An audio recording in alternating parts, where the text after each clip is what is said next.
ቻናላችንን ላይክ፣ ሼር፣ ኮሜንት ያርጋችሁ ከሐሙድ ቲዩብ ጋር ቤተሰብ ይሁኑ።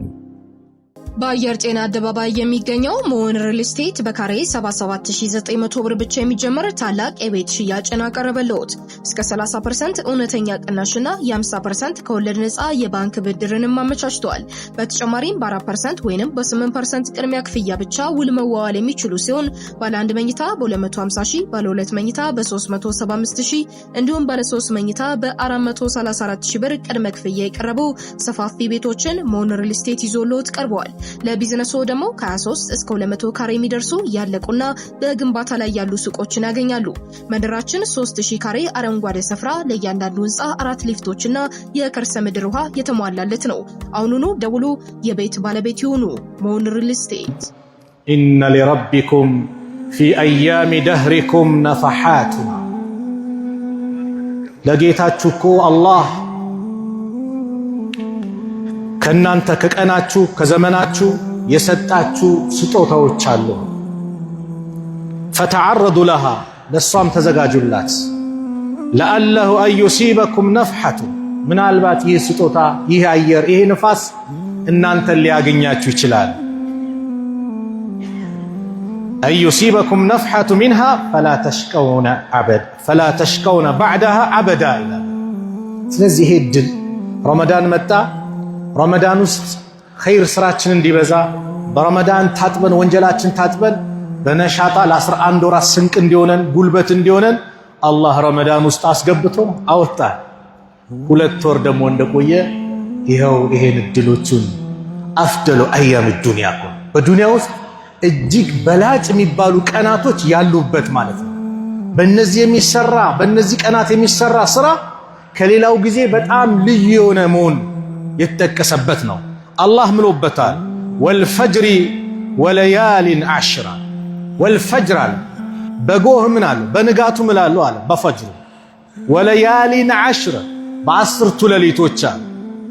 ወለያሊ العشر هي 10 ዙልሂጃ ነው።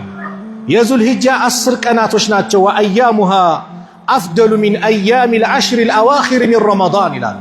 ከረመዳን ከመጨረሻ ሌሊቶች ጭምር የዱንያ ማነው የዙልሂጃ 10 ቀናቶቹ የቀኑ ናሃሩ ማለት ነው ከሌሊቱ ከረመዳን 10 الأواخر ይበልጣል። ኢብኑ ተይሚያ ረህመቱላሂ ዐለይሂ ምን ይላሉ? ከቀን ከሆነ የዙልሂጃ 10 ቀናቶች ይበልጣሉ፣ በሌሊት ከሆነ ደግሞ የረመዳን 10 ሌሊቶች ይበልጣሉ። ለምን? በረመዳን 10 ሌሊቶች ለይለተል ቀድር ያለባት ሌሊት ናት።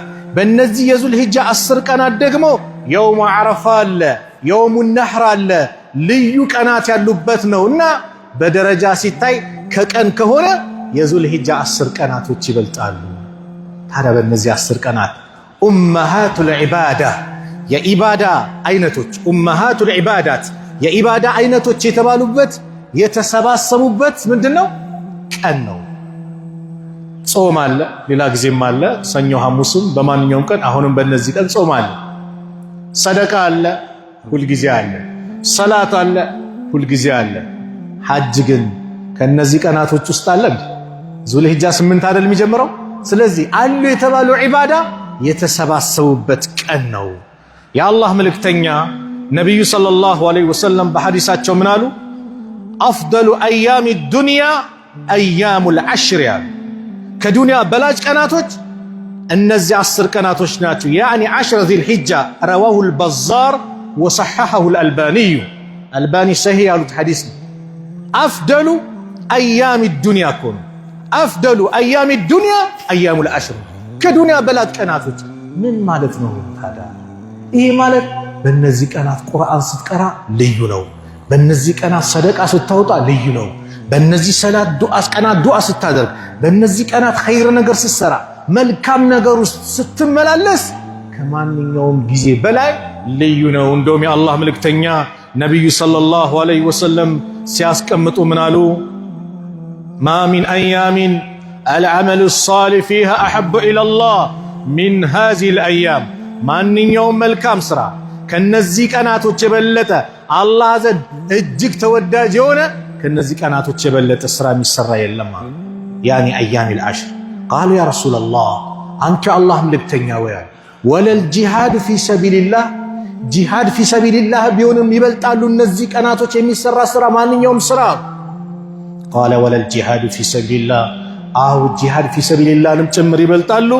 ኢላ ረጁሉን ኸረጀ ቢነፍሲሂ ወማሊሂ፣ አንድ ሰው በነፍሱም በገንዘቡም ጂሃድ ፊ ሰቢልላህ ጦርነት የሚደረግበት በአላህ መንገድ የሚታገሉበት ቦታ ላይ ሄዶ ፈለም የርጅዕ ሚን ዛሊከ ቢሸይኢን፣ አንድም ይዞ ሳይመለስ ንብረቱም እዛው ፊዳ የሆነ ነፍሱም እዛው ፊዳ የሆነ ካልሆነ በስተቀር በእነዚህ 10 ቀናት የሚሰራ ስራ ከጂሃድ ፊ ሰቢልላህ ጭምር ይበልጣል። ያ አላህ እድል አይደለም ታዲያ? ነው አይደለም? ወላሂ እድል ነው። ልዩ ስጦታ ነው አላህ የሰጠን። ታዲያ መች ሊጀምር ይችላል ከተባለ ዛሬ በኢትዮጵያ አቆጣጠር ግንቦት 8 2018 ነው፣ ቅዳሜው ምሽቱ። ዛሬ ቀኑ በአረብኛው ዙልቂዳ 29 1447ኛ ዓመተ ሂጅራ ነው። ዛሬ ማታ ጨረቃ ከወጣች ነገ ዙልሂጃ 1 ይሆናል፣ እሁድ ማለት ነው፣ ግንቦት 9። ግን ጨረቃ ካልወጣችና 30 ከሞላች ሰኞ ግንቦት 10 ስንት ይሆናል ማለት ነው? ዙልሂጃ 1 ይሆናል ማለት ነው።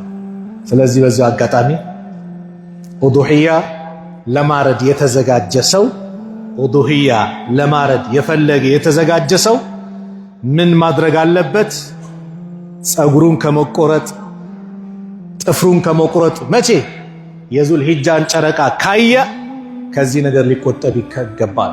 መን ካነ ለሁ ዚብሑን የዝበሁሁ፣ የሚያርደው እርድ ያለው ሰው ፈኢዛ ኡሒለ ሒላለ ዚልሂጃ፣ የዙልሂጃ ጨረቃ ብቅ ካለችና ከመጣች ፈላ ያእኹዘነ ሚን ሸዕሪሂ ወላ ሚን አዝፋሪሂ ሸይአን ሐታ ዩደሕያ፣ ጥፍሩንም ሆነ ጸጉሩም ከሰውነቱ አንድን ነገር እንዳይነካ ኡዱህያውን እስከሚያርድ። መቼ ማለት ነው? ዒድ ሰላት ሰግዶ መጥቶ ከዛ በኋላ ካረደ በኋላ ነው ጸጉሩንም ቀድሞ ቀመሱንም የብብት ጸጉር የብልት በለው ጥፍሩን መቆረጥ የሚችለው ከዛ በኋላ ነው። መቆጠብ አለበት አሉ።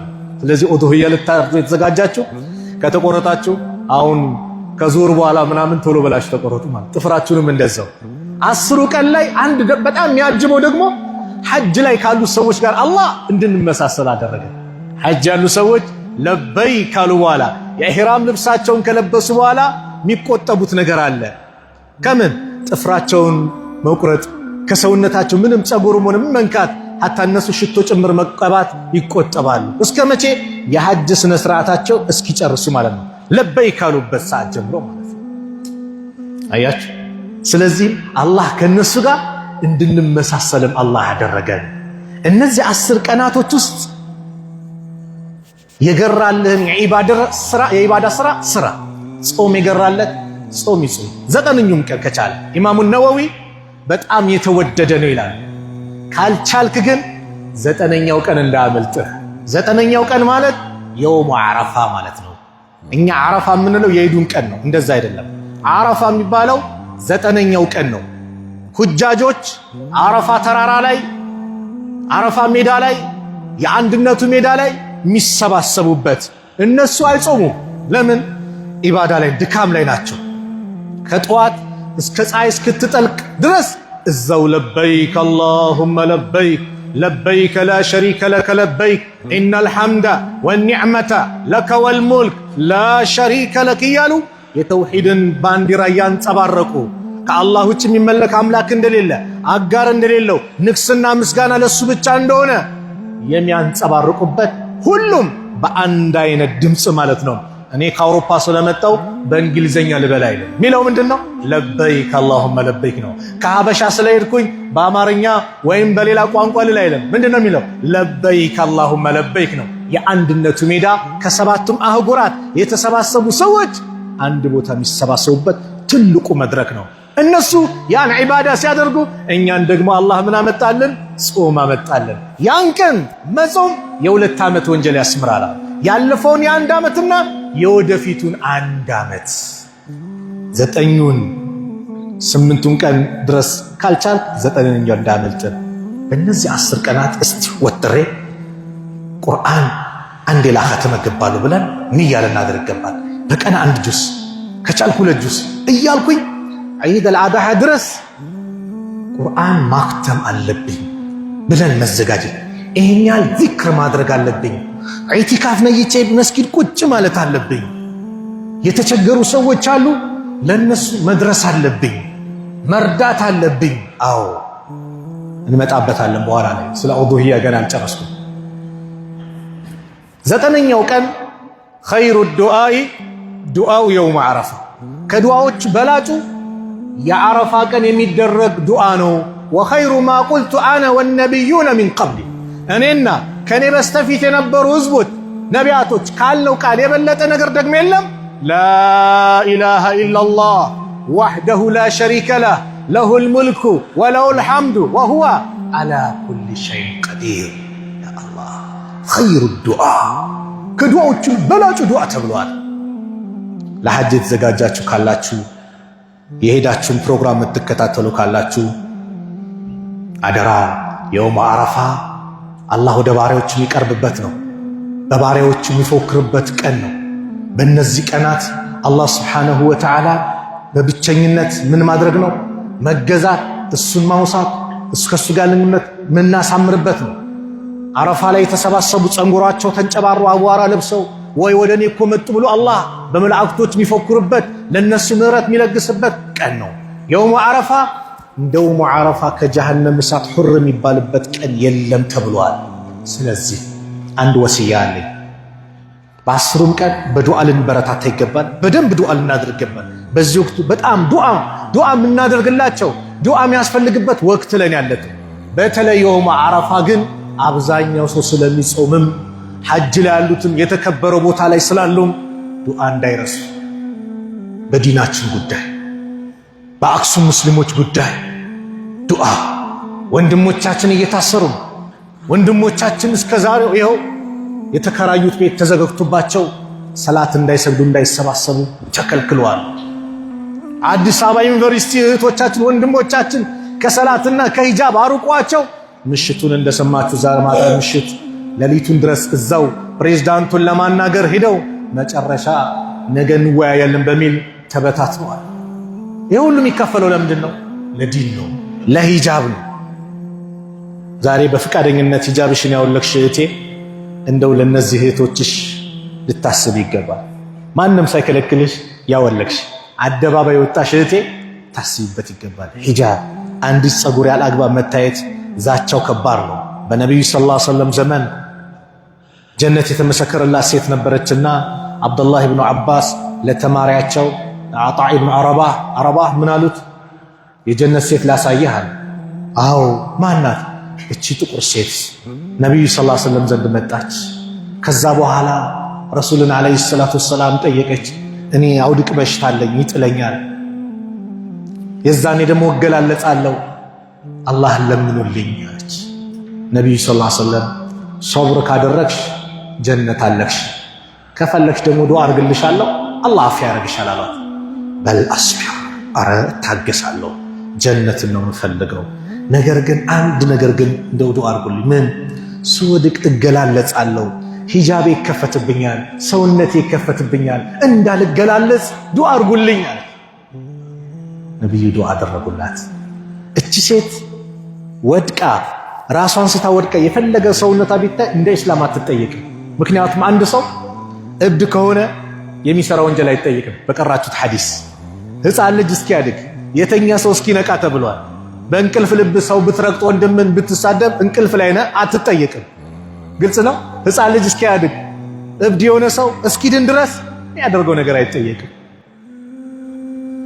ምክንያቱም ጾም ለመጾም ሰላት ለመስገድ ምንድነው የቀራችሁት? አእምሮ ንጹህ መሆን አለበት ነው። ተቀባይነት ቢሮከም በዛውም መጠን ደግሞ ወንጀል ቢሰራ የለበትም። አትጠየቅም። እቺ ሴት ግን አስጨነቃት የሂጃባ ጉዳይ። አንቺ በነፃነት የምታውቁ እህቴ ለነዚህ እህቶች እነዚህ እህቶቻችን የአዲስ አበባ ዩኒቨርሲቲ ብቻ ሳይሆን በየትምህርት ቤቱ ብዙ ትንኮሳዎች አሉ። በመንግስት መዋቅር ላይ የተቀመጡ ለኢስላም ያላቸውን ጥላቻ በዚያው አጋጣሚ የሚጠቀሙ ግለሰቦች አሉ። ግለሰብ ያን ልንቃወምና የኔ ልጅ አልተነካችም እንዳትል፣ የሙስሊም ልጆች ህመም የሁላችንም ህመም ነው። ይሄን ወቅ መን ለም የህተመ ቢአምሪል ሙስሊሚን ፈለይሰ ሚንሁም፣ የሙስሊሞች ጉዳይ ያላሳሰበው ከነሱ አይደለም ተብሏል። ሊያሳስበን ሊቆጨን ይገባል። በሙስሊሙ ላይ የሚደርሰው ነገር በአጠቃላይ እኔ ጋር እንደደረሰ ብለን ልናስብ ይገባል። የትኛው ሙስሊም ለዚህ በእነዚህ ቀናት ዱዓ እናድርግ። የአላህ ፈረጃቸው እንበል። የአክሱም ሙስሊሞችን አላህ እንዲፈርድ አዲስ አበባ ዩኒቨርሲቲም ሆነ በሌሎች ዩኒቨርሲቲ ትምህርት ቤቶች ላይ በሙስሊሙ ላይ እንደዚህ አይነት መከራ የሚያመጣውን አላህ ንቅል እንዲያደርጋቸው ከዛ ቦታ እንዲያነሳቸው ዱዓ የምናደርግበት ነው። ሙስታዒድ ነን? አዎ ነይተን ዱዓ እናደርጋለን። ወላሂ አላህ የተበዳይን ዱዓ ይቀበላል። ዳዕወቱል መዝሉም ሙስተጃበቱ፣ የተበዳይ ዱዓ ሙስተጃብ ነው ተብሏል። ስለዚህ ዱዓ ምናበዛበት ነው እና እነዚህ 10 ቀናቶች ነገ ወይ ከነገ ወዲያ የሚገባው ቀን እንዴት እንቀበለው ካለን ተውባ እናድርግ። ከወንጀላችን ተውበት አላህን ምህረትን ጠይቅ። ያጠፋነው ጥፋት አለ። ሰላተል ጀማዓን ወደኋላ ቀርተን እየሰማን አዛኑን ባልሰማ ሆነን ኳሱ ወይ የሆነ ነገር ጫውተው አታሎን ከሰላት ያዘናጋን ብዙ ነገር አለ።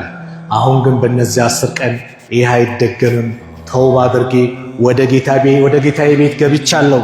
አዛን ሲል መስኪን ነኝ፣ ከአዛን በፊትም መስኪን ነኝ፣ ከአዛን በኋላም ሱና እየሰገድኩ ነው። በዚህ መልኩ ፕሮግራም አውጥቼ ሰላቴን በጀማዓ ለመስገድ የመጀመሪያው ያን ለማስተካከል አዎ በጀማዓ የምንሰባሰብበት ነው። ሁለተኛው ኸይር ስራ ሰው አላህ እንደው አንዳንዱ ማሻአላህ ሰኞ ሐሙስ የሚጾም አለ፣ አላህ ጾምን ገር ያደርገለታል። ሌላኛው ደግሞ አለ ሰደቃ አላህ ያገራለታል፣ በቃ ሰደቃ። ሌላኛው ደግሞ ዚክሩን ማሻአላህ ዱዓውን ብቻ አላህ ለሁላችንም የሆነ ነገር ያገራልን ነገር አለ። ያን ያገራልን ነገር በደንብ እንጠቀምበት። በእነዚህ 10 ቀን ልዩ ናቸው። ከነዚህ 10 ቀናት ውጪ ያው መልካም ስራ ብትሰራ አላህ ዘንድ ተቀባይነት አለው ሁሌም። ነገር ግን እነዚህ ግን ልዩ ናቸው፣ በላጭ ናቸው፣ ልዩ ናቸው ተብሏልና እስቲ በእነዚህ ምስኪኖችን እናስብ፣ የተቸገሩትን። ያው ስገባ በመስጊዳችሁ ላይ ለኡዱሂያ የሚሆን ምናምን ተለጥፎ አይቻልም። አዎ አላህ የቀን ሰጠ 3ም 2 ሆነ 4ም ሆነ በማጋጨት አንድ በሬ ማምጣት አርደህ ማከፋፈል በየአካባቢህ። አንተ ጥብስ በየበላህ እነሱ ሽሮ ሊበሉ አይገባም። የቲሞችን ማስታወስ። አባታችን ቢኖር እኛም እኮ ከዚህ በላይ ይኖረን ነበር፣ አባታችን ቢኖር እኛ ቤትም በግ ይታረድ ነበር፣ ፍየል ይታረድ ነበር የሚል ሕፃን ልጅ ሊኖር አይገባም። አንተ እያለህ አንቺ እያለሽ አላህ አቅምህን የዘረጋል ርዝቁን የከፈተልህ ወንድሜ፣ ይሄ ፉርሳ ነው፣ ተጠቀምበት። የቲሞችን ቀልብህ እንዲረጥብ አሉ የአላህ መልእክተኛ ነብዩ ሰለላሁ ዐለይሂ ወሰለም። የቲሙን ራሱን አብሶ አሉ። ማበስ ቀልብ ያረጥባል። ማብላትስ፣ ማጠጣትስ፣ ማልበስስ፣ እሱን ማስደሰትስ ሱብሃንአላህ።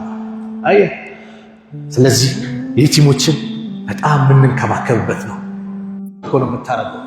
የቲሞች ጉዳይ እጅግ አሳሳቢ መሆን አለበት። ልንንከባከባቸው ይገባል። እኛ በየሰፈራችን ጸጥ ብለን እንደው ጥቂት ወንድሞች አሉ ማሻአላህ የሚንቀሳቀሱ በየቲሞች ጉዳይ አላህ ይቀበላቸው። የአክፍሮት ኃይላት ይነጥቃሉ፣ ይነጥቁሃል። የአክፍሮት ኃይላት በዚህ ነው። በደካማ ጎን ዱቄት፣ ዘይት፣ የትምህርት ቤት ወጪ የሆነ ነገር ይሸፍኑና ነጥቅ ይወስዱብናል። ያ ደግሞ አንተ እያለህ አንቺ እያለሽ እኔ እያለው እኛ እያለን ይሄ በእኛ ዘመን በእኛ ታሪክ ልናየው ልንሰማው ማይገባ ጉዳይ ነው። ሙስታዒድ ነን አይደል? ወደ ገጠር የምትሄዱ ወደ ክፍለ ሀገር የምትሄዱ ወንድሞች ለእናንተ መልእክት አለኝ። ማሻአላህ ቤተሰብ ዚያራ፣ እናት አባት ዚያራ ለመሄድ ዒዱን ከቤተሰቦቻችሁ ጋር ለማሳለፍ የምትፈልጉ ወንድሞች አላችሁ፣ እህቶች አላችሁ። አደራ። ብዙ ጊዜ የምንሰማው በጣም የሚያሳፍር ተግባር አለ። ነገ ነው ዒድ ሲባል የውሙ ዓረፋ ጾም የተጾመበት ኸይሩ ዱዓው የውሙ ዓረፋ የተባለበት አላህ ባሪያዎችን ከጀሃነም እሳት ውር የሚልበት ቀን ነው ተብሏል።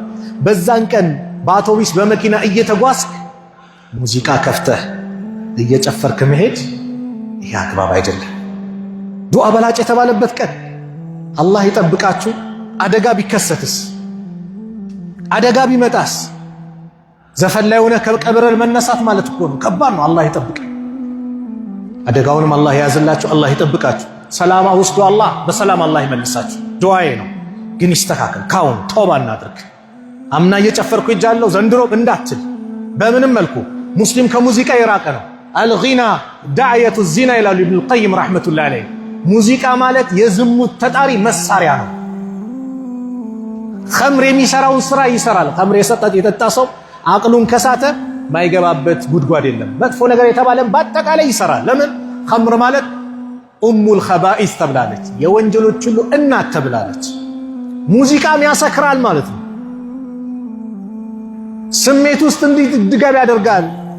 እንደውም አጅነቢይ ሴት አጠገበች ካለ ሙዚቃ አዳምጣለሁ ምትል ከሆነ አጅነቢይ ሴትን ካጠገብ አርቅ ይላሉ። ለምን? ሌላ ችግር ስለሚፈጠር። ስለዚህ አንድ ሙስሊም ከዚህ መራቅ አለበት። ስትሄድ ዝክር እያረክ ነው፣ ቁርአን እየቀራ ዱዓ እያረክ አላህ ሰላም እንዲያስገባ አንዱ ይሄ ነው። ሁለተኛው መልእክቴ ስትሄዱ ዝም ብላችሁ እንዳትሄዱ፣ ኢስላማዊ መጽሐፍ ይዛችሁ ሂዱ። ቁርአን ቃይዳ ከሆነም ቃይዳ ህፃኖች የሚቀሩበት የምትሄዱበት የገጠሩ ክፍለ ሀገር ላይ መስጊድ ላይ ቁርአኖችን ሙሉ። ምንጣፍ ካለ ምንጣፍ አስተካክሉ። ሶላር ከሌለው ማብራት ሶላሮችን በጀማዓ በመግዛት እንደው መስጊዱ እንዲበራ አድርጉ። በሶላር የሚሰሩ ትናንሽ ቴፖች አሉ። ዛሬ ሞባይል አለ ምን አለ በፍላሽም ቢሆን አስጭነ ምን ብለ ዳዕዋዎችን ስለ እምነታቸው በደንብ የሚነግራቸው ስለ ሰላት አሰጋገዳቸው አርካነል ኢስላምን አርካነል ኢማንን አብራርቶ የሚሰጡ ትምህርቶችን የመሳሰሉትን በዲናቸው ጉዳይ በደንብ አድርጎ የተብራራ ትምህርቶችን፣ ድምጾችን፣ ሪከርድ የተደረጉ ዳዕዋዎችን ይዘህላቸው ሂድ። እዛም በሄድክበት አጋጣሚ በአቅምህ ሰዎችን ሰብስበህ ዳዕዋ አድርግ። መልካም ነገር አመላክታቸው። ለምን? ከዕልም ብዙ የራቁ ስለሆኑ ስለ ሰላት አሰጋገድ ይችላል ብቻ ጎዶሎ ነገር አይቼባቻለሁ ካል ያን ሂክማ ጥበብ ተጠቅመህ አስተምረና በባዶ እንዳትመጣ መልእክቴ ነው። ኡዱሂያ የዒዱ ሰላት ላይ የዛሬ 2 ሳምንት ነው የምንገናኘውና የዛሬ 2 ሳምንት ደግሞ አያመ ተሽሪቅ ሊሆን ይችላል። ለዛ ነው ዛሬ የሚጨርሰው። የዒድ ሰላት ሲኬድ ኢድ አልአድሃ ላይ ጾመኛ ሆኖ ነው የሚወጣው፣ አይበላም። ኢድ አልፊጥር ላይ ተምርም እንደየቦታው እንደ ባህሉም ገንፎም ተበልቶ ይወጣል። ኢድ አልፊጥር ጾመኛ ሆነ 30 ቀን ጾመ፣ ከዛ የኢፍጣር ቀን ስለሆነ ነው። ኡዱሂያ የሚደረግበት ቀን ላይ ግን ጾመኛ ሆኖ ይወጣል፣ ጠዋት ማለት ነው። ከዛ ስትመለስ ከቻል ካረድከው ነገር መብላት፣ አለዛ ማንኛውም ነገር በልተ ማፍጠር ይቻላል። ኡዱሂያ የሚታረደው ከኢድ ሰላት በኋላ እንጂ ከኢድ ሰላት በፊት አይደለም። ከኢድ ሰላት በፊት ከታረደ እንደማንኛውም ሰደቃ ነው። 1 2 ኡዱሂያ ለ7 ተብሎ በጎች ፍየሎች አይሆንም። ለ7 የሚሆነው ከብት ሲሆን ነው፣ በሬ ግመል ሲሆን። 1 ፍየል 1 ዓመት የሞላት በግ ከሆነች 6 ወርና ከዛ በላይ የሆነች መሆን አለባት። አይብ የሌለባት፣ ችግር የሌለባት፣ ንጹህ መሆን አለባት። ያን ለአንድ ሰው ያማረ ወፈር ያለች ቀንድ ያለው የተሻለ ነገር ደግሞ የተወደደ ነው። በፀጉሩ ልክ አጅር አለ። በፀጉሩ ልክ ነብዩ ሰለላሁ ዐለይሂ ወሰለም ለራሳቸውም ለኡመታቸውም አርደዋሉ። ማረድ ለማይችሉ ኡመታቸው አርደዋሉ። ማረድ ማይችል ሰው አቅም የሌለው ሰው ነብዩ አርደውለታል። አቅም ያለው ሰው ግን ማድረግ አለበት። ከዛ ለ3 ይከፍለዋል። ለሚስኪን ይሰጣል፣ ከጎረቤት ይቋደሳል፣ ምን ይላል፣ ከቤተሰቦቹ ጋር 1/3ኛውን ለራሱ ያስቀራል። ኡዱሂያ የምናርድበት አንዱ ታሪክ ምንድነው? የመጨረሻ ንግግሬ ነብዩላህ ኢብራሂምን አለይሂ ሰላም የምናወሳበት ነው። ኢብራሂም በስተርጅና እድሜያቸው 86 ከሆነ በኋላ ኢስማኤልን አላህ ለገሳቸው። ኢስማኤልን ሲለግሳቸው ፍቅራቸው ምናቸው እንግዲህ አስብ፣ በስተርጅና ያገኘው ልጅ ምን አይነት ደስታ እንደሚሰጥ አላህ ለፈተና በመናማቸው ሲያርዱ ታሳያቸው። መተው ለልጃቸው ምን ትላለህ? በመናሜ እኮ ሳርዳየው ፈንዙር ማዛ ተራ ያ አበቲ ኢፍዐል ማ ቱእመር ሰተጂዱኒ ኢንሻአላሁ ሚነ ሳቢሪን። ልጅም ሷሊህ ስለነበር አባቴ ወይ የታዘዝከውን ፈጽም፣ አላህ ካለ ከታጋሾች ሆኜ ታገኘኛለህ አላቸው። ስታርደኝ ደግሞ ፊት ለፊት ከሆነ ውስጥህ ይባባል። አንገቴን ፊቴን ወደ መሬት አድርገ ከጀርባ በኩል ቁረጠኝ፣ ረደኝ አላቸው። ዛሬ ሐጅ ላይ የሄዱ ሰዎች አረፋ ላይ ቆመው መግሪብና ኢሻን ወደ ሙዝደሊፋ ሄደው ሙዝደሊፋ ላይ ያድራሉ። እዛው ጀመዕ ተአኺር አድርገው ይሰግዳሉ። ሙዝደሊፋ ሲታደር ሜዳ ነው፣ አፈር ነው፣ ምቾት የለም። ግን በጣም የሚገርመው እንደዛች ቀን የሚጣፍጥ እንቅልፍ ደግሞ የለም። ሱብሃንአላህ፣ የሚያስደስት እንቅልፍ የምን ሀገር ፕሬዝዳንት ምናምን የለ፣ ሁሉም ሱብሃንአላህ ሜዳ ላይ። ጠዋት ጀመራት አለ፣ ጠጠር ውርወራ። የመጀመሪያው ቀን 7 ጠጠር ነው። ከዛ 11ኛው 12ኛው 13ኛው ላይ 7 3 ጊዜ ማለት ነው 21 ጠጠር 3 ጉድጓዶች አሉ፣ ተወረውራለህ። የነዚህ ጠጠር መወርወሪያው ምንድነው ታሪኩ? ከዚሁ ከእርድ ጋር የተያዘ ነው። ሸይጣን መጣ ኢብራሂም ጋር፣ አንተ በህልም ስላየህ ህልም አይተህ ልጅ ልታርድ ሲሉት በ7 ጠጠር ወረወሩበት፣ አባረሩት። አልሳካ ሲል ሐጀር ጋር መጣ፣ የኢስማኤል እናት ጋር፣ ባልሽ ባየው መናም ልጅሽን ሊያርድብሽ ልትቀበይ አላት። እሷም በ7 ጠጠር ወርውራ አባረችው። ይሄ አልሳካ ሲል ልጅ ጋር መጣ፣ አባት በመናም አይቶ ሊያርድህ፣ እሳቸው ኢስማኤልም ጠጠር ወርውረው 7 አባረሩት። ያንንም ታሪክ ነው ጀመራት ዛሬ ጠጠር ውርወራ። እርዱንም ስናርድ ኢብራሂም ሊያርዱ ሲሉ ሰደቅተ ሩእያ ቆንያቸው አላህ ጅብሪል ነው በጉን ይዞ ሙክቱን ይዞ የመጣው። ወፈደይናሁ ቢዚብሒን ዐዚም ብሎ አላህ በትልቅ ሙክት ፊዳ አደረግነዋል። ለዚህ ነው ነቢዩ ሰለላሁ ዐለይሂ ወሰለም ኢኒ ኢብኑ ዘቢሐተይን፣ እኔ የ2 እርድ ልጆች ነኝ አሉ። የኢስማኤልና የአባታቸው አብዱላህም ሊታረዱ ነበረ። በ100 ግመል ነው ፊዳ የሆኑት። ስለዚህ እርዱን ስናርድ ያንን የምናስታውስበት ዒባዳ ነው ማለት ነው። ትልቅ ዒባዳ ነው። እርድ ሲታረድ ቆዳው አይሸጥም። የውዱህያ ቆዳ አይሸጥም። ላረደ ሰው መስጠት ትችላለህ፣ ግን እንደ ክፍያ አይደለም፣ በነፃ ያረደበት ሌላ ክፍያ ወይ ለሚስኪን ለሌላ የሚሰጥ ካለ መስጠት። በዚህ መልኩ ዒዳችንን እናሳልፈዋለን ማለት ነው። እነዚህ 10 ቀናቶች ልዩ ቀናቶች ናቸው። በአግባቡ መጠቀም በሁላችንም ይጠበቅብናል። እንዳልኳችሁ በዱዓ ወንድሞቻችን እንዳንረሳ፣ ከሐሜት ነገር ከመዋሰድ ዑለማዎችን ስም ከማንሳት ከመሳሰሉት ነገር እንራቅ። ቀልባችንን እናስተካክል፣ ስነ ምግባራችንን እናስተካክል። አላህ በእነዚህ 10 ቀናት የሚገኘውን ኸይር ስራ በአጠቃላይ አላህ ይወፍቀን። በእነዚህ 10 ቀናት የተሰሩትን መልካም ስራዎችን አላህ ይወፍቀን። ከጀሃነም እሳት አላህ ይጠብቀን። የጀነት ካላቸው አላህ ያድርገን። ቀብራችንን አላህ ብርሃን በብርሃን ካደረገላቸው ባሮች መካከል አላህ ያድርገን። መጨረሻችንን አላህ ያሳምርልን። ዱንያ አኺራችን በአጠቃላይ ያማረ አላህ ያድርግልን። አላህ ሱብሓነሁ ወተዓላ እዚህ ቤት በዚህ መልኩ እንደሰበሰበን ያ ረብ በዱንያ ላይ አረፋ ላይ ይሰብስበን። ሐጅ ላይ አላህ ይሰብስበን። እንደዚሁም ደግሞ አኺራ ላይ ጀነተል ፊርደውስ አላህ ይሰብስበን። ወላጆቻችንን በሐያት ያሉትን ከመልካም ስራ ጋር ከአፊያ ጋር እድሜያቸውን አላህ ያርዝምልን። የሞቱብን ደግሞ የጀነት አላህ ይበላቸው። ከቀብር ቅጣት አላህ ይጠብቃቸው። አላህ ሱብሓነሁ ወተዓላ አንድነታችን አላህ ይጠብቅልን።